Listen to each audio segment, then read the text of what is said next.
হ্যানা, কি করছো তুমি? হ্যানা চলে এসেছে কোথায়? আমার বোনের বাসায়। হ্যানা আমার বোনের বাসায় চলে এসেছে আমার সাথে। একটু বেড়াতে আসলাম বোনের বাসায়। তো আজকে হ্যানা দেশি মুরগি রান্না করে আমার বোনকে আমাদেরকে খাওয়াবে। তো রান্নার ভারটা হ্যানার উপরে পড়ে গিয়েছে।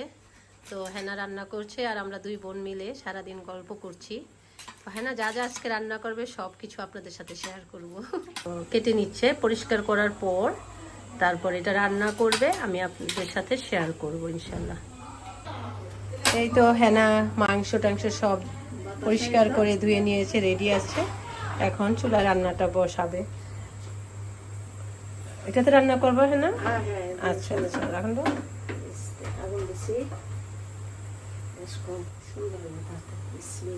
হ্যাঁ, তোমার ইয়া গরম, পাতিল গরম হয়ে গেছে।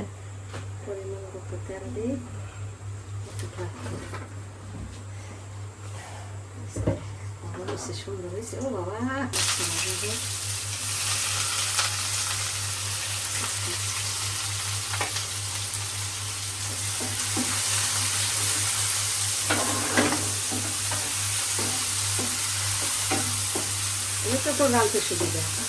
দেখবো নে মাংস নরম হয়। দেশি মুরগের মাংস এটা এত ছোট পাতিলে রান্না হবে বলে মনে হয় না, জানি না। এখন কি দিচ্ছ? তেজপাতা। হুম হুম।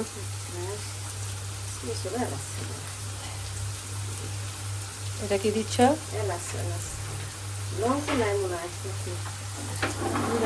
পলি লং আছে? লং লাগবে তো। কতগুলা?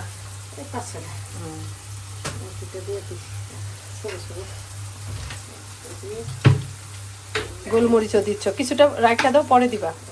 হ্যাঁ ওকে, লং দাও কয়েকটা। অনেক লং, সেদিন খুঁজে পাও নাই তুমি। হ্যাঁ দাও। রেখে দেন।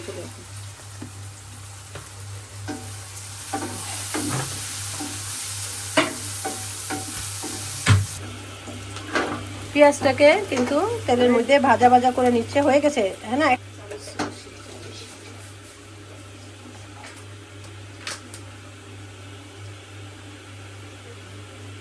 রসুন বাটা দিয়ে দিল, রসুনের পেস্ট।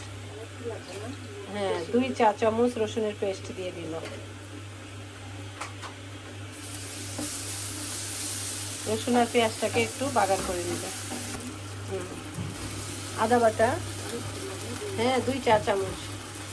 2টা লাগবে, হ্যাঁ না 2টা দাও। 2 চা চামচ। আদাটাতে একটু বেশি দিতে হয়।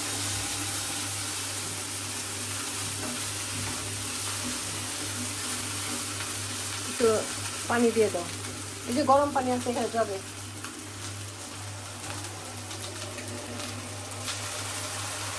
ওকে, পানিতে রাখো তাহলে খুলে যাবে।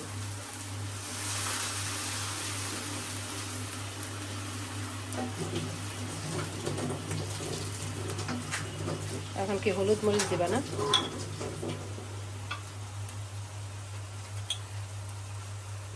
রেখে দাও, পানিটা গুলাই রাখো।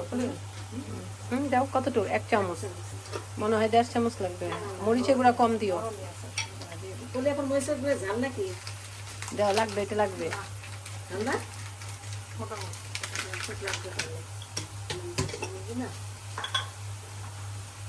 ফলি কেটে দাও।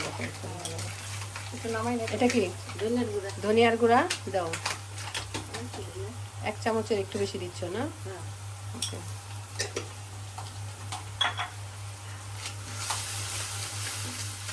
জিরা দিবা না? জিরা ছাড়া মাংস? জিরা ছাড়া আবার মাংস রান্না কবে শিখলা?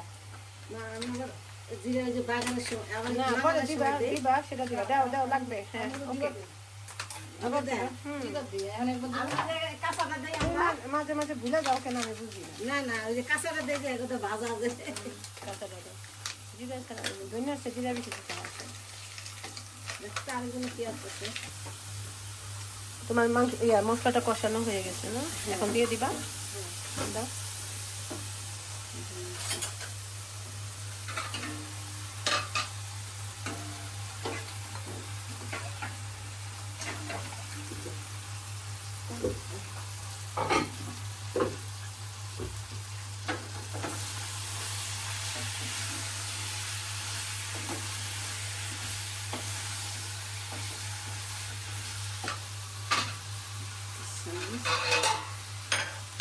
লাগবে, কারণ আলু দিবা তো আবার, তাই না?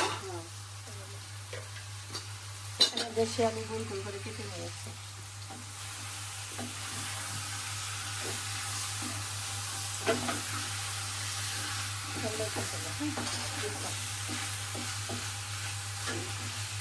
এখন জালটাকে কমিয়ে দিল এবং ঢাকা দিয়ে দিবে, ঢেকে দিবে আর কি।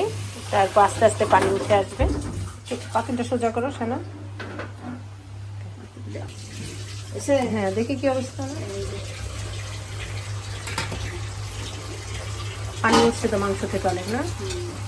আরো কষাবা তো, পানি দিয়ে শুকাইলে উল্টাই উল্টাই দাও। এখন আবার ঢেকে দিবা না?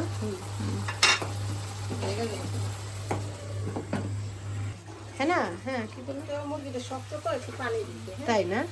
দাও, তেলের উপরে উঠছে। এখন ঝোল দিতে হচ্ছে, তাই পাতিলটা ছোট।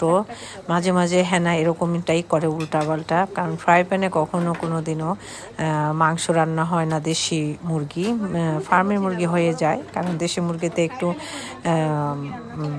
ঝোল দিতে হয় অনেক সময়, তাতে ভালোভাবে সেদ্ধ হয় না আসলে। তাই জন্য পাতিলটা এখন চেঞ্জ করে দিয়েছে, আলু দিয়ে দিয়েছে।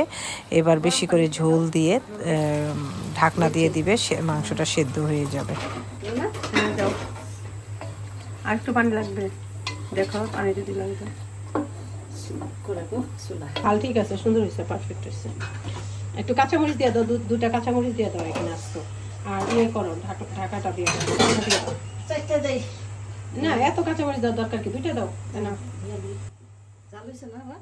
এত ঝাল হয় না, মোটামুটি ঝাল হয়েছে। একটু দুইটা ভাঙা দিয়ে দাও। এই তো মাংসর মধ্যে এখন কয়েকটা কাঁচামরিচ ভেঙে দিচ্ছে, আর কয়েকটা কাঁচামরিচ আস্ত দিয়ে দিল। এরপর এটাকে ঢেকে দিবে, ইনশাল্লাহ মাংসটা আরও 30 মিনিটের মধ্যে হয়ে যাবে। হয়ে গেল মাংসটা মজার।